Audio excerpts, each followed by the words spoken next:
I'm passionate about impact stories, stories that impact people, that would raise questions. And that's what I love to give an act, And then people look at you, or producers just look at you and be like, oh, come, you lover boy, come here. You're basically a lover boy. You're the lover boy in our story. And I'm like, can't you be any more original? Or can't you be just... Wait, so you need to pay bills? Exactly. Yes. But the truth is, if you believe in something long enough, right? And even though you go hungry for a bit, eventually it will pay off.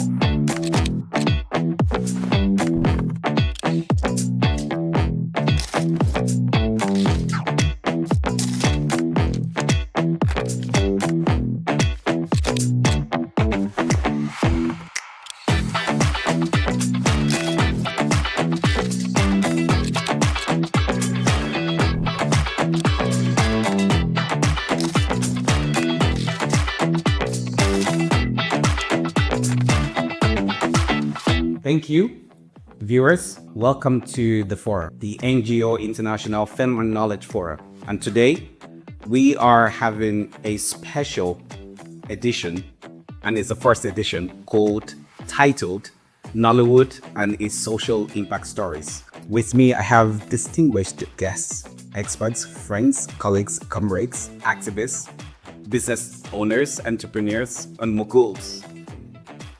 And we are going to be discussing this issue. Nollywood has become a household name, the third largest movie producer in the world.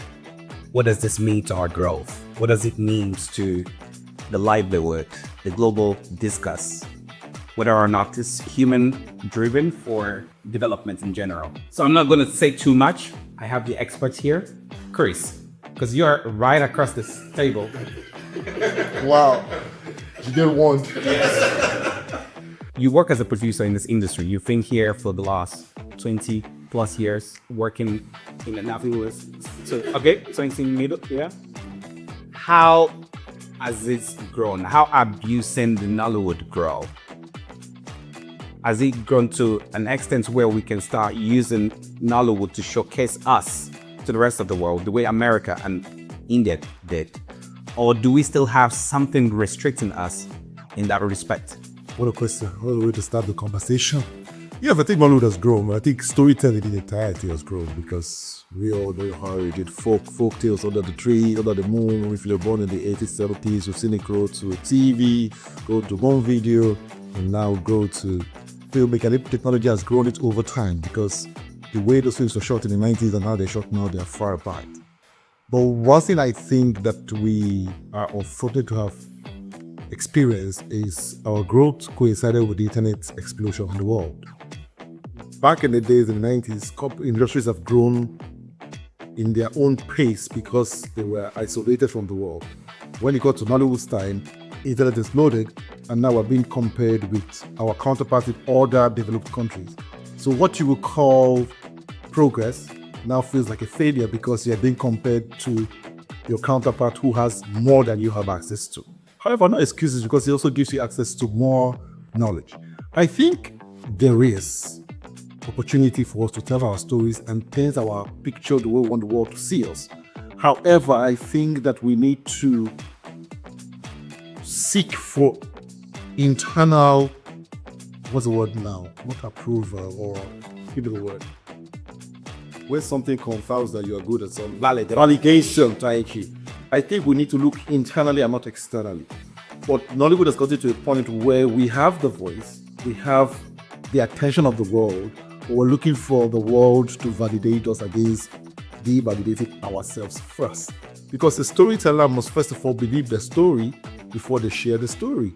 I don't think we believe our stories enough to tell the world. That's why if you look at our stories, they're subtly influenced by the other stories around the world. We try to bring in the Bollywood dimension, the Hong Kong Chinese dimension, or the American dimension. So we feel if our stories are not like American films, they're not good enough. However, we have original stories that do not need those things, but we still are looking for that validation from everywhere in the world. And I think that's where there seems to be some limitation. But honestly, I think everything is pointing at the fact that Nollywood has what it takes to tell his own story to the world and paint what Nigeria should look like in the eyes of the world. That's very good. Well, I'm going to come to you, because I feel like you're ready.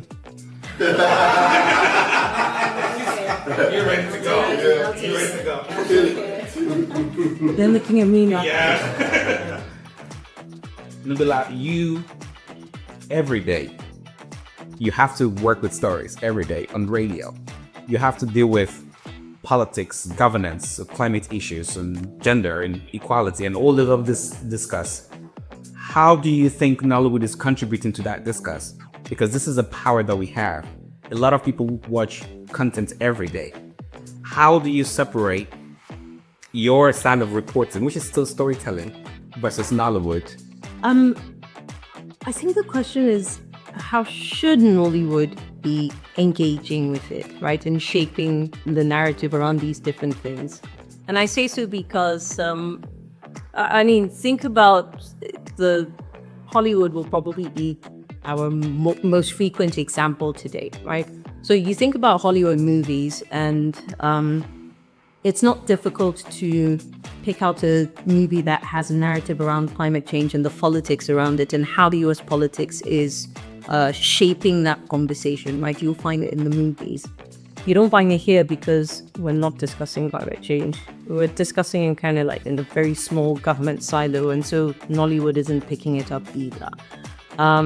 You talk about gender equity and equality, and when Nollywood picks it up, it's having a conversation, right? But it's very much a conversation that's shaped by our cultural heritage and not so much a global conversation, right? Contextualizing where gender and equality should be in the 21st century. So I could do this with other things, really, multiple different questions and answers and sectors. And if we even go to recent Nollywood that's looking at our cultural heritage, right? So a lot of the, for instance, Yoruba movies is setting it in ancient Yoruba time, and you're exploring what it looked like, 100 years ago or so. Even that, it falls short to a certain extent because one of the recent arguments around, I think it was Lisabi, I'm not sure, was that the warriors were dressed like gladiators, right? So why? And the question is, what should Nollywood be doing? And I think Nollywood should be leading the conversation. So even if government's not talking about climate change, there's nothing to stop from a movie that's coming out of Nollywood that's driving that conversation.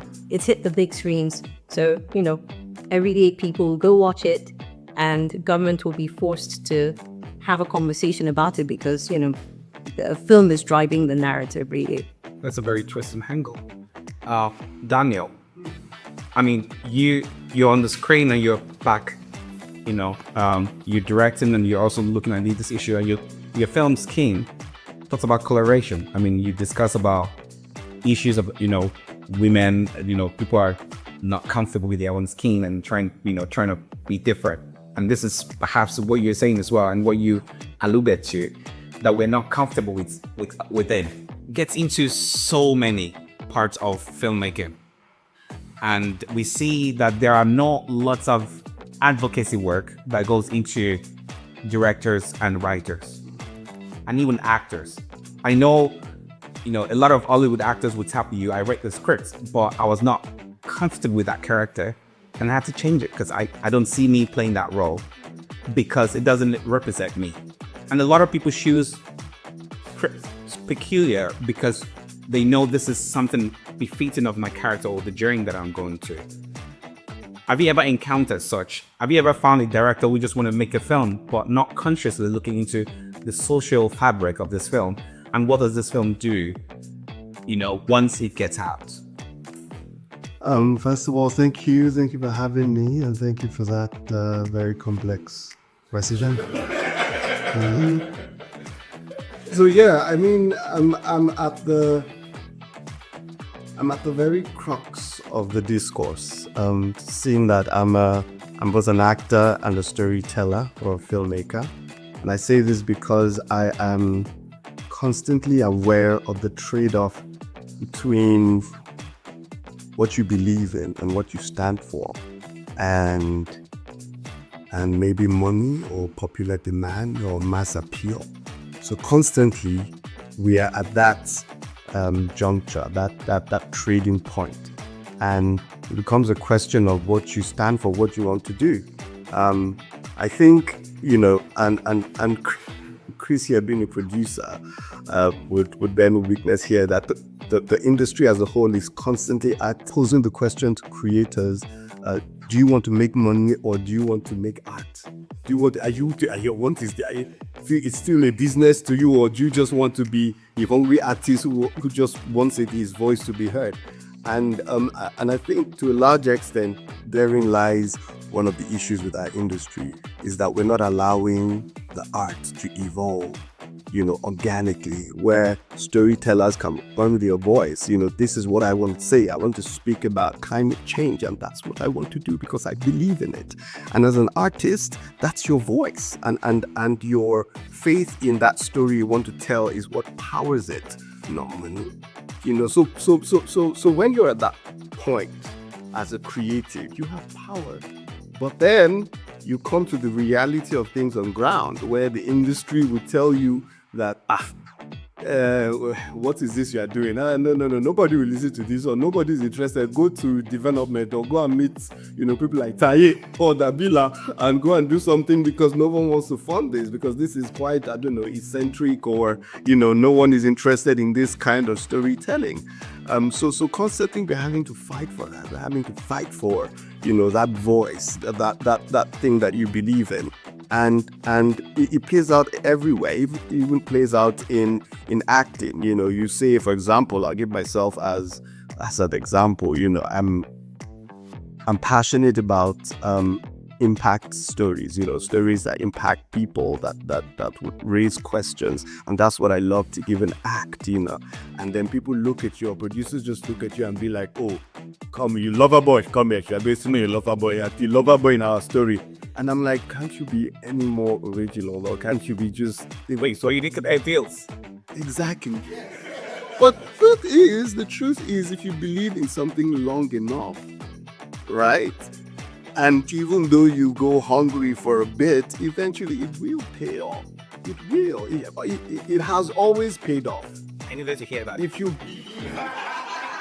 The big question is that is how much do you believe in it? Because you will get tested you go through the trying periods where people will test if you believe in it or not. Then if you survive that, that journey, then people will go, this crazy man must believe in what he's doing. Okay, let's throw some money in there.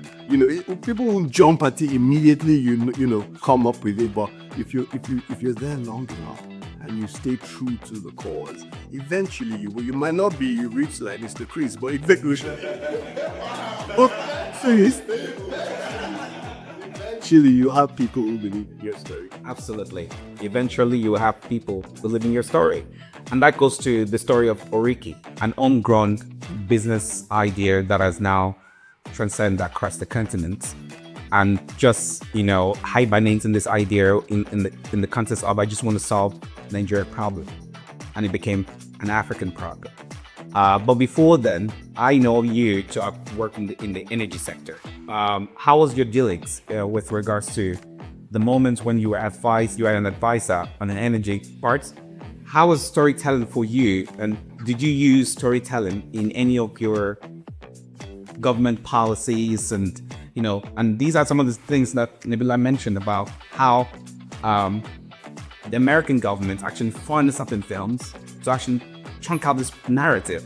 They want to put out a narrative, and the Pentagon has a budget for it. At the time, have you ever encountered such before even going into Oriki brand? Because I know there's a story behind your Oriki brand as well. How was that, Kulare? So good. And thank you so much for this question, Ty. Thank you for this opportunity. And perfect segue from what Dan was sharing. I mean, I feel like for anything that's going to have a breakthrough, massive, that has to be a pioneer, someone who decides to carry the weight on their back and push through relentlessly until we get there. You asked a question about the energy industry. Honestly, storytelling was a part of my everyday. I moved to Nigeria. I landed in Nigeria for the first time because of the power sector. Because I said to myself, every single day in the United States, they're talking about energy shift. Renewable energy was very big when I moved over a decade ago. renewables was massive. And I would sit and I would hear the story told to me in America of this Black nation, right, that was truly in dark, like was Black, there was. I kept wondering to myself, I don't understand, but they say the sunshine is incredible in Nigeria. Why are we facing that? Here I was sitting in New York City, working for a Fortune 100 company and pricing renewable energy deals. So you have to understand, like, there was a dissonance. I was disturbed, and I hadn't had the opportunity to climb out. And I remember a day when I said, enough is enough, I want to see how I can contribute. So tied to your question, I moved here with the whole idea of, let me contribute to the power sector. Let me see how we can change this narrative. Yes, a big audacious goal. And that's why I understand the power of a pioneer, because you have to have that might, that fight to want to do things differently. And sitting in the energy sector, sitting in Abuja, it took about 2 years to realize that it takes willpower, right? I fought daily. I told the stories of how in the southeast region of Nigeria, in the south, we have these resources. We can collaborate from this ministry to this ministry. We have enough to power Europe. We have enough of natural resources. And I kept saying that very much so the place where Nollywood is, our ability to really share our story on the global stage. I was trying to say that Nigeria can actually turn this around easily by utilizing it. And today it was a case of which story will I tell and which person will listen to me today. So if it was my boss at the time, working at the Ministry of Power, if it was another institution like NERC, Nigerian Electricity, I was always fighting. And I finally said, I didn't give up. I did go out to build Oriki, but I'm still part of the power sector. And I said, one day we would have the players come together to push. Unfortunately, the power sector, I don't know, maybe it's similar in Nollywood. You need quite a number of people to come together to rally around, to really break through. But I knew I was that voice, writing articles and sharing. And it formed my decision to actually switch to the entrepreneurial side and push another narrative, which is, we could talk about that later, but the power of natural resources, the richness and abundance we have here. Because there's always something that pushes someone to do what you do. If there's no push, there's no reason for doing it. And which takes me to Kennedy. You reading your bio, I'm like, who is this guy? Who's taking this, very big decision and trying to just disrupt the fintech space? How has storytelling shaped the way that you solve this particular solution of creating an app that allows people to be able to pay salaries for those who actually don't have the access to this big fintech companies? Yeah. First, like everyone, thank you so much for having me here. It's a great pleasure to meet you in person. Like I was saying before, started to film. It's something I moved on from, but it's very important. I moved back from the pandemic was starting. I lived in Beijing for 2 years. And while I was there, I was working at TikTok's global HQ, the Chinese company, as you know. So, and at the time, the company was, discovered how successful Instagram was and a few other new apps and thought it could compete. So they set up a small team in the Beijing office. There were 7 people when I joined. I was person number 8. And for context, at the time, TikTok had 500 million users in other parts of the world, barely 20,000 users in Africa. So that was really the mandate to bring the app to the continent. And that's what I, was doing there, specifically user acquisition and growth. But I knew that I knew it was a very short-term play. I knew I wanted to move back to Nigeria. I knew I wanted to become an entrepreneur. And the only reason why I wanted to become an entrepreneur was because my friends who I respected the most were entrepreneurs. And I felt like I just wanted to go and just gain the arena, compete with them. And it's like when you compete with them, you learn from them, and not them directly, but just you're in the arena, and like, where can I build all the skills that I potentially need for my future? And There would usually many options to go work in consulting, go work in, which is great. And I thought I wanted to work in consulting, but so I moved back. The only decision I had when I came back to Nigeria was that I wanted to be an entrepreneur. Like, I did not know what I wanted to build. I didn't have an idea for what that was. But thankfully, my brother decided that he was going to go on the journey with me. And, our TED co-founder, Jeff Da, a great friend of ours, we decided to go on that journey. So as we moved to Akwa Ibom, we moved to Uyo for almost 2 years. And we decided we're going to be there to maximize our focus and minimize our costs, because we really didn't have a lot of money. And while we were in Akwa Ibom, we had nothing else to do but just work, like nothing else. We rented a house and all we did Even was work. not a day dancing. I mean, of course, this moment, it's a place like at that time, when you have 50K, you can't go shut down one club, But it was a lot of money towards there. But so that's where we started.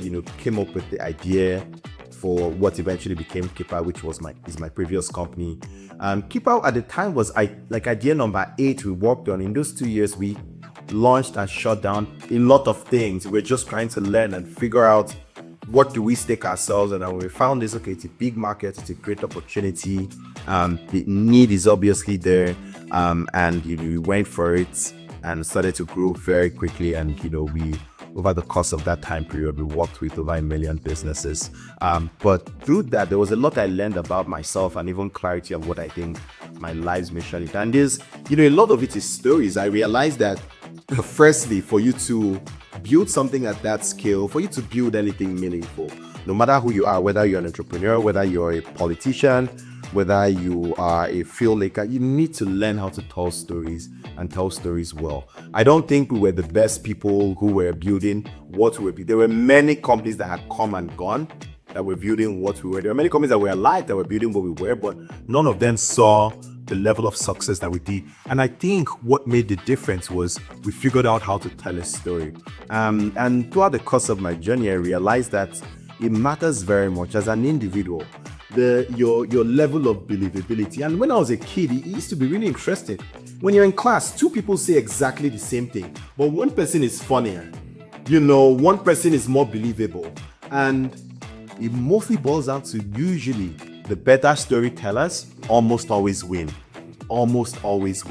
And that's something that being an entrepreneur, I've really learned. You have to be good at telling your story, introducing yourself, introducing what you do. But beyond that, telling the fundamental story for why are you doing this? Why are you? And your story is not just something you tell to other people as a means for socialization. It is, we live through stories, we think in stories. So what perception do you have of yourself when we think deeply? And what is my own reputation with myself? We build that reputation in form of a story, in some sense. So 5 years ago I was here, 10 years ago I was here. There's a specific story you're choosing to tell yourself about yourself. And that's why you can have 2 people who grew up in exactly the same conditions, and the outcomes of their lives are just very different, because one person chooses a very specific story, they tell themselves that story, and that's how they build their life. That's the foundation upon which they build their life. I want to learn from all the giants in the room about what it means to tell good stories, but I know that it's going to be an ongoing part of my life. And for anyone who is, no matter what it is you're doing, able to lead your siblings at home, being a better storyteller will allow you just to accept authority even in the context of your home. Yes. The stories that are approved. That is good idea. I had a follow-up question on that one. Because while you were with TikTok and you're doing this, this particular position for them, your role was to infiltrate this market. Yes. Storytelling is TikTok. Yeah. As a matter of fact, that's the only reason why America wants to ban it. Not because of anything. This is not social security. It's how stories now are being revealed. The more people know, the more empowered they get. So now, at the time, were you thinking Nollywood? Well, was TikTok taking Nollywood? Because now we have a lot of social media influencers who are now by proxy, you're now filmmakers. They're creating their own content. Was that part of the thinking when you're in Beijing? Yeah, some of the first, the strategy was really find people who already have an audience of following and try to get them on the platform, offer them instant verification, tell them you're going to promote their content as, So it was still a hard sell because this was, we are 2025, so it's 5.5 years ago. Wow. It was a very hard sell. It was a very hard sell at the time because a lot of what I did was literally DM people using TikTok's official Instagram account, like, hey, look, you're over, and but that was really the strategy. Find people who have a following, try to get them to. So you're building an app like that. You think of it, okay, single player mode. How does this work before the social network side of things? And the problem is when you're coming to a market where there's not that many people, then people are not really staying for the social network side of things. So it was really, you have to sell the single player utility, which is, it's a great place to create and edit your videos. We have a TikTok watermark community. Even if you put it on Instagram, people are curious about what this TikTok thing is. But then slowly you can start to import your audience here. And the engineering team at TikTok is just incredibly sophisticated and built a product where it's easy for a lot of discoverability, is much easier than many other platforms. And ultimately, that's what won people over. But strictly in terms of Nollywood as an industry, beyond it as a means to that end, honestly, I wasn't even thinking about it philosophically. What does this mean? Why are we not doing this ourselves? Why is this not a homegrown platform? Why did Nollywood start to build, something along these lines? But it just shows that when there's a good product that allows people communicate, and hopefully allows them earn, as many of these apps have eventually got it to do, you'll build an audience around it. And maybe it's time for us to even start to look a little more locally to find what the equivalent of these would be for us. Amazing. Thank you, Terry. My follow-up question will be, because you're talking about the dApps, how would you bridge that between using your brand as well as transportation industry sector / health sector? Because this bridge 3 different sectors. Have you ever thought about using Nollywood to actually champion some of this health discuss about skin and the manufacturing and how products go from this warehouse to to the market and all? Such a great question. Have I thought about creating a film and documentary? I have 3 burning desires, 3 burning film ideas that I have, for documentary style. Have I thought about using Nollywood? Not necessarily. I thought about doing a documentary style. And I think it's because I pitched Nollywood in a certain type of tense, right? And conversations like this really help because, when I spoke about the massive potential there is, with brands connecting and brand placement, it just had me thinking, what about the possibility of, a film being created and then, or an idea, a script or story being written, and then the filmmakers deciding, I want to work with this particular company to fuel the agenda because this company is also at the focal point of what we're trying to amplify or spread or tell in the story. One of the documentaries I'm going to show is the fact that this is the richest continent in the world and in resources. Let me just qualify that. And also, Nigeria is one of the richest resource driven countries, yet no one understands the power and the potency we have here. We talked about coupling the 3 sectors. I wanted to amplify it. Another one I wanted to amplify, this idea of skiffidence. And it made me very happy to see that a film was actually created like that. But I wanted to tell the story of what they do to babies when, at a young age and how it starts from childhood. This whole idea of transforming a child because they came out a certain type of color and the links and the kind of questions we get at my company. Can you give me this type of product to change my 2-month-old, my 6-month-old? And I wanted to amplify that. Oh. And because of things you've actually mentioned on this table, how they received, how they perceived, will this cause or leaky to be position people to look at us a certain way? I ran away from it. But I do. Maybe perhaps we need to get to a point where we truly have a voice at the table. When you become so big as a company that, listen, you have to listen to what they have to say. Maybe we get there before I start amplifying the questions, the things I see people do to their children through a potion in a bottle and coming to us to want to manufacture this for babies. And why at our manufacturing facility do we decide not to manufacture certain ingredients? Because of the health ramifications of them. And these stories are not necessarily being told. And I truly believe Nollywood has a role to play, because I think if I'm growing up in the States and all the women on music videos, and so they were a certain type of woman. They were a certain look, and some few rappers and artists changed the game. You just started seeing different dark-skinned women, different looks. And people started saying, oh, this is beautiful too. This is lovely too. And I feel that that's the power of media. That's the power of film. That's the power of entertainment. Changing and shaping, to what Nabila said, how people view what's in and what's not. What if an entire movie came and they just, no, you can't do a whole movie on it. What if someone just focused on the labels and the ingredients and how we're using things that are killing us, literally killing us. And people are focusing on short-term gain, beauty, but then losing themselves as a result. But I'm not quite sure. Right is that there have to be a fusion between the brand and the creative. That's what I'm looking for. And they have to all go into the workshop together. So when we have the technology, you know your purpose. So you put it together and make a smoothie, like I said. I was going to use that as a pitch for the NGO International Film and Knowledge Forum, because that's essentially what this is. We do advocacy and knowledge session during our convening every year, because we want to have these people on the same table, in the same room.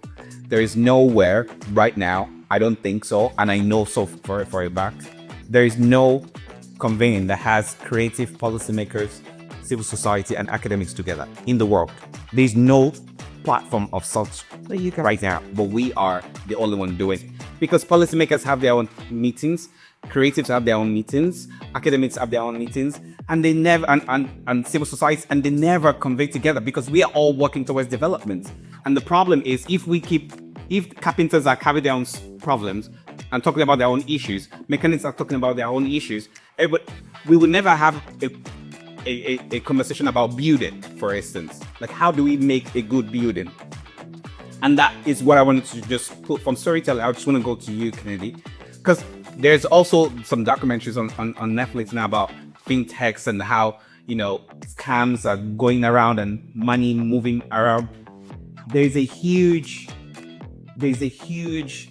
responsibility that filmmakers have, but the knowledge that Kennedy has, I don't have it. If a producer like Chris worked with Kennedy and say, let's make a documentary to actually educate people in the southwest or the northeast of Nigeria about what they're doing in their own language, not in English, not in their own local language, and they are able, and this man right here can tell us, because he has to educate us, he's the teacher at that time, to tell us what do we need to put in this documentary and how do we need to tell it. But what we do is we arrogantly, as creatives and passionately, we go into those spaces and we just want to tell what he has been doing for years, and we never even pay attention to it. And that's the reason why I do tell, because I've worked with a lot of NGOs, and I say, if you want to get camera guys, get many of them on the street. But if you want to get storytellers that understand, like you find people going to do a documentary about women gender, for instance, and it just puts camera on them and frame it nicely. Framing is good, lighting is good, because they have nice cameras and light, but the right questions. Like you said, so tell us what's your name. So how do you get to be raped? Tell us how you're like, that's a very wrong question for a woman who is just suffering from rape. Like, and these are supposedly good filmmakers who are not properly trained in this particular subject matter. So I'm coming to you, Kennedy. How do you've built a featuring business that has now grown and you've sold it. Do you ever thought about using, storytelling or documentary to actually tell us your story, because we don't have many of you. Yeah. As a matter of fact, I'm not sure how much people around this table know it, but I spend a lot of time with young people, and before we started, we're talking about what my life's mission is and is not, and I know that there's a lot of my life's mission that's centered around this generation, but even more so the next. And what I'm working on now is really focused on that, unlocking that opportunity. But I'm going to triangulate back to the conversation that was happening before now on the role of movies, governments in shaping the mind, storytelling really, in shaping the minds of people. And look, we can't continue to move forward like there's not a crisis. Honestly, I don't watch too many movies, and I did not watch too many movies as a child, but I did read a lot of books. And when you think about it, think about the greatest stories ever told. Think about the greatest stories ever written. What made those stories great? They were great because they exposed critical aspects of the human condition. They either did that, or they were able to capture a particular point in history in the best, most effective way possible that people will come 300 years after. And when they watch that movie, they know exactly what it was like to be alive at that point. And they don't necessarily do like, oh, this is a documentary. It's a movie. It's the nuances. It's the way they gesticulate when they talk. It's their facial gestures. It's the way their hair is cut. It's the outfits they wear. But more so, it's the story that's been told through those movies. So we document history through storytelling, through movies. And so that's why I'm not a very big fan of this idea of we're batch making movies just to make money. I think it's very short-sighted. And that's what I was asking them. That's nice shots to praise. It's the question of when you think about the people who are in a position today to make the movies and tell the stories that the largest swaths of people can see and watch.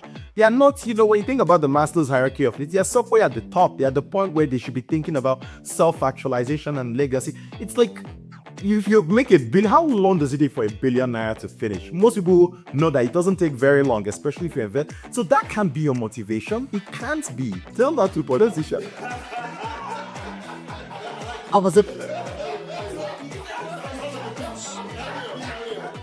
They can't be the motivation. But the reason why it's hard is movies and stories tell the stories of a society and social culture, but we don't have an identity as a society. And what is our identity? What is the organizing principle around which every single Nigerian, if you go out in the street, it's making money. That's what it is. It's the habit. It's sick. It is not just is it sick, and you don't even have to be a moral deity to think this way. It is just very short-sighted of us. It's very short-sighted of us. We're not thinking long-term at all. And I think, of course, there's a significant role Nollywood has to play on screen and off screen. This whole thing of, this actress just bought the new Range Rover. We have to stop all those. We have to take a backseat on all of those things. And because people in the industry are also culture influencers, even outside of the sets where they are, they have a moral responsibility to lead that. But we can't also put all that weight on them, because then where did they learn how to fill this gap? It starts from the family. It's just such a high place. It's such a complex problem, but they start in the family. It still plays a role. They do play critical, they play critical, but to just very quickly and directly, answer the question, yes, we need we need different aspects of, if we're going to tell this cohesive story about our society, that it can't just be done by people who are great at making movies but don't know enough about the stories. So it's a cross-disciplinary exercise for us to tell a story that way, and that's why I'm even happy we're doing something like this. People from different industries coming around the table, to have these conversations, and that's what we need to do more of. Thank you, Eric. You're amazing. I'm going to go to you, Nabila. I have listened to you, and each time I hear some of your clips, I'm just really thrilled. Not only by the things you say, but how it's delivered. I wish you said when we were talking about Maximus. I would be the father to a medics. Yeah, he's stuck.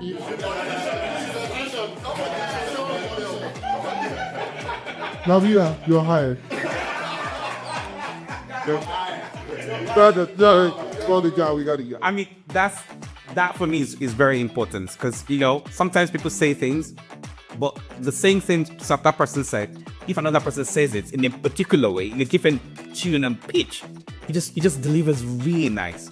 And that's what I've seen of you. And because you talk about governance issues, I have been going for all this CSOs and NGO conferences. Like, I'm sick and tired of it. From GAU to the UN, and I'm like, what are they doing? Like, how do we gather every year to talk about the same thing? And people are really proud of getting on the panel to talk about something that will never be seen again. And I'm saying to you now, with the power that you have on the radio, how do you think the time that you spend on hair can actually shape, using your work, the audience that are listening to you, using the type of tone, the melotone that you use, the rhythm in your voice that you use, to actually use that as an advocacy or campaign channel to talk about certain things, certain areas of the society? If I'm going to be honest, Which that's where we hurry. yeah, being honest, right? A good rule of thumb is 1. So I am behind the microphone. You've got more than 1 million people listening to you at the same time, but really, it's one person. And it's one person, especially because it would be really bold of me to think that I could change the minds of 1 million people. There's a lot of audacity that comes with that. And I had to stress audacity in that way. Not because there aren't people who haven't done it, right?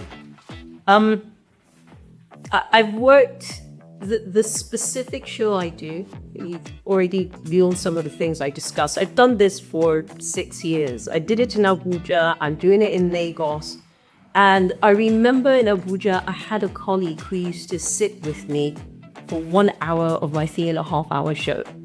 And there were things we discussed. There were insights that would be shared about the makeup of Nigeria, how vast, how different, how complex it is. And we'd been doing this for maybe a year. Then one day, I hear her say something that sounded as if she'd not been sitting with me in the studio. All these knots. And that's why I was talking about shaping as opposed to changing, right? It's very difficult to change person's mind once they're already what they are, right? So my focus really is about shaping. And shaping, essentially what you're looking for is maybe the youngest people. And they might not always be the youngest people, which minds are more open. Because you will find adults. My job is quite literally to open my mind and see possibility, right? So I can acknowledge that something is bad, but I need to open my mind to figure out what is bad about that thing and how it is bad and how that bad thing impacts everything around. And I want to digress, take us back just a moment. It's very fascinating that the conversation we've had so far comes back to a point that Daniel made earlier. And Chris has also stressed art versus essentially the quick buck, the quick and plenty buck, right? Everything we said here is a consequence of, and I'm not trying again to always work Nollywood in the fly, but everything is a consequence of, on a mass scale, the industry has overlooked art in order for that quick buck. So what you're seeing on social media, it's the same thing. What you're seeing, you talk about documentaries, and I remember, I think it's Journey to an African Colony, Bibi Shashuri directed that. Fantastic work. But with a documentary, because of the nature of a documentary, you are forced even if it's a little, you are forced to research. You're forced to read. Not only are you forced to read, because it's a documentary, you cannot bring some rando to talk about tech when you have to go find him. You've got to go find her if you want to talk about wellness. You've got to go find them if you want to talk about production and acting, right? So even if you're getting people that are, 5 shades lower than you guys in capacity and experience and everything, you're still getting people that are unique to what that documentary discusses. Exactly. But look at fiction, which is essentially 99.999% of Nollywood. It is essentially we made it okay that, as a northerner, this is a thing.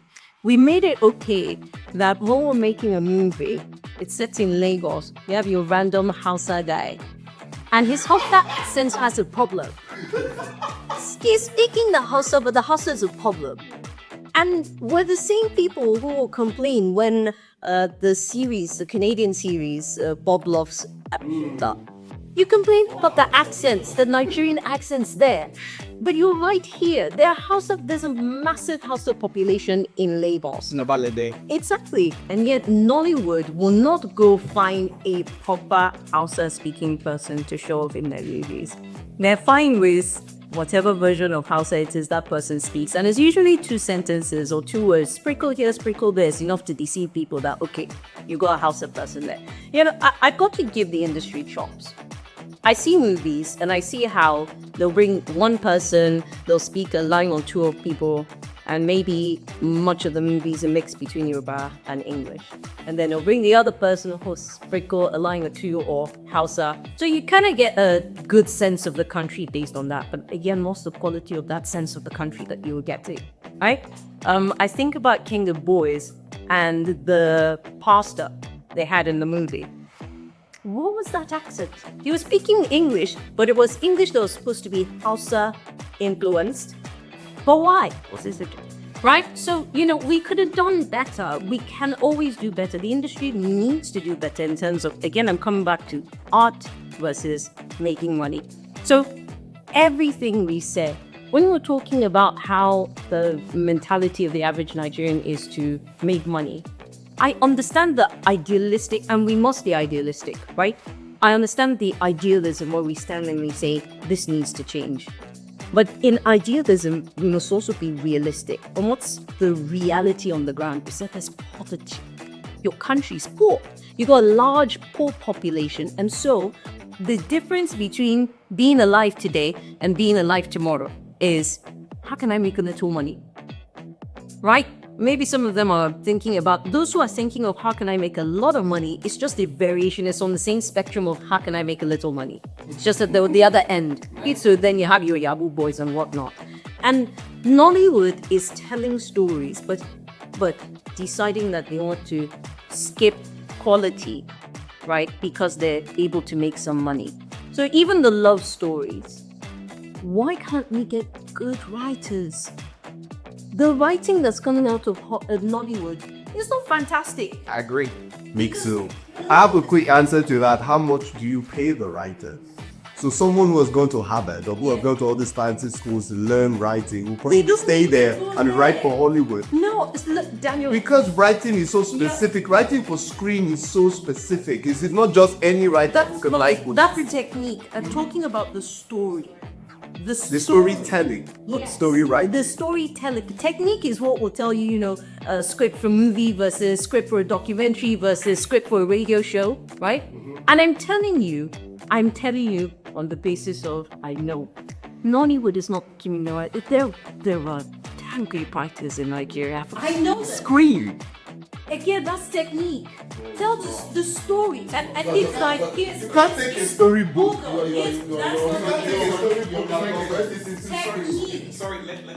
The process of converting it to script. That's the technical term, right? We adapt it.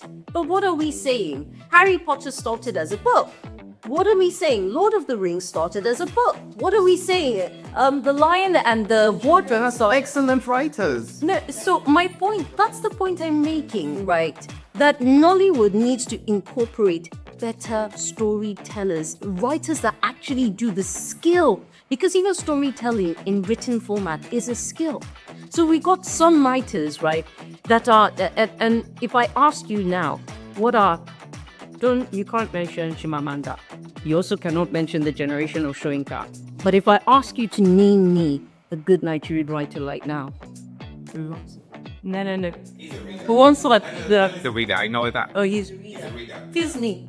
Yeah, read. Or Hopper, just right. Somebody whose form of storytelling is written format. It doesn't matter whether Who's writers? yes. I think now, like, Nollywood is not, again, it's about quality and quality of storytelling. Where are the guys who are saying, I want to adapt this good book, this good story to screen, right? But in Hollywood, they've seen how franchises are built off the backs of stories in books. So that's what I'm saying. That if you look at technique alone, you lose the substance of the story. So you're looking for who can write a script for a movie, but they can't tell a story. They can't write a good story for the life of them. They can't draw it from fiction, from their heads. yeah, can I respond to that with you? Okay, so it's a bit more nuanced than that. So it's not, you can't just pluck a Helen, for example, and say, come write a script for You don't- okay. Yeah, so you can't directly adapt it. That's my point. That you need a skilled writer for screen. So what if you can novel and adapt it? What about training Ellen? I don't know this amazing writer. You look to need Ellen. Like she said, you don't even need Ellen. You just need someone who can write. You need a proper writer, and but they're not at that level. The kind of levels we have, the kind of talents we have in prosaic writers or poets in Nigeria, we haven't had that in. Is it because the market already want that? Yes. We want that. A script writer do very day abroad. I think you have a bit in that because do you read screenplays or you watch films? Books. Because if you watch how many screenplays have you read? Because when you watch a film and you assume that's what the screenplay was saying, there are directors that destroy screenplays in Nigeria. So the fact that the tape is bad is not because the screenplay was bad, it's because the screenplay was missing it. But even the foundation is a script, that's stuff, good screenplays. And I'm watching the film, I'm like, how did you shoot this film that I am reading?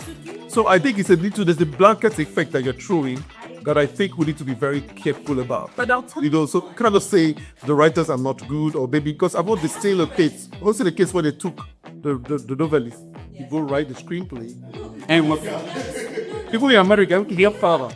But there was. Tell you, What's the name? I did tell you take hell on her. Puzu. Is it Puzu? Puzu, yeah. To be able to put that in there. Look, I didn't tell you to take hell off. I said the book. It's already been written. So the technique of adapting for your screen, that's where you need the person that you're talking about. And look, I have a friend who tells me that if you want to write a love poem, you're setting yourself up because what has not been said about love in this world? Pick the Bible, pick the Quran, and you'll find some of the highest declarations of love you will ever see anywhere, right? So if you decide that you want to tell a good love story and you want to do it well, how do you beat these already existing RC? So it pushes you. Now, my point about the writing is quite simple.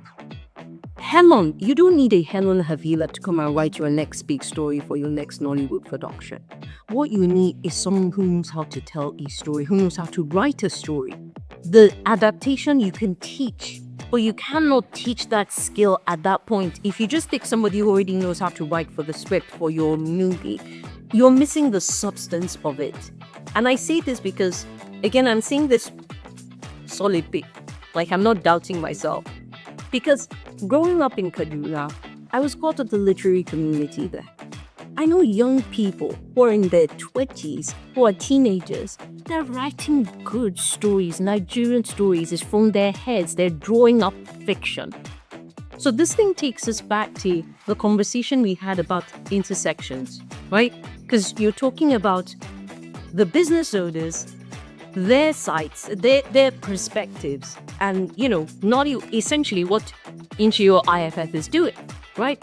So you guys, Nollywood needs to enter the literary space. They're good writers and they're not Henon Hadila. They're still writing short stories. They're publishing on Brittle Paper. They're young guys who are just starting up, but they know this. What their drive is to tell a story, not the next to sit.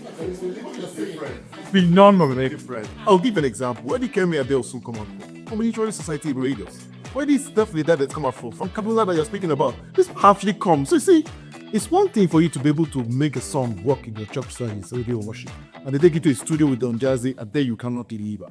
Or they're going to kick the ball and they enters the post in Kalubila Stadium. You know, or they say, shine like they can't deliver. It's not feel from your mouth or to say the what is see. Not because what you're asking for has not been done. so it's just the fact that some people are able to play ball when they have 3 years of their life to put together one story, they come sing it out and literally. Now you build them out in the commercial space where they have to allow TV for on a big platform on a timeline. I feel they're a bit more complex than just writing words, you know, like there are different storytelling points. And I'm not saying it because you don't know, I'm just saying. So there are different storytelling points, of course. There's the foundation, which is always the most important, is the script writing. So the crafting of stories for script, catchy stories with pictures. And there's the director who comes and tells that story. You know, there's a saying that the story dies when it goes from the writer's head to the paper. It dies. Now, a director needs to take that paper and bring it to life again with pictures. Now, the story dies when the thing gets captured.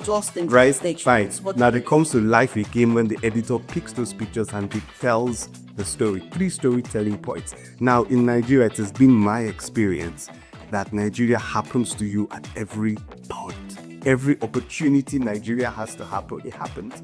My film is a classic example. I got beautiful script from the writer, got on set. I told my investors that, you know, we need like this amount of money to tell this story, to tell it to my vision.